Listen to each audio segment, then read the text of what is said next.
Osiyo o'yinlariga tayyorgarlik jarayonida sportchilarning nafaqat jismoniy, balki huquqiy jihatdan ham tayyorgarligi muhim ahamiyat kasb etadi.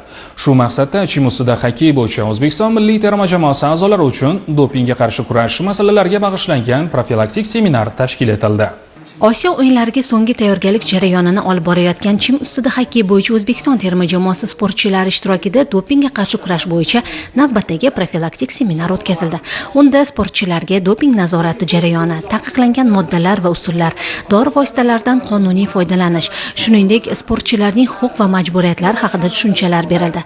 Ayniqsa musobaqalar oldidan har qanday dori vositasini qabul qilishda antidoping talablariga qat'iy amal qilish zarurligiga alohida e'tibor qaratildi.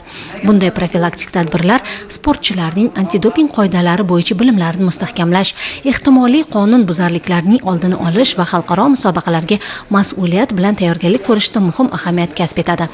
Zero sportda g'alaba bilan bir qatorda halol raqobat va toza sport tamoyillariga sodiqlik ham muhim mezondir.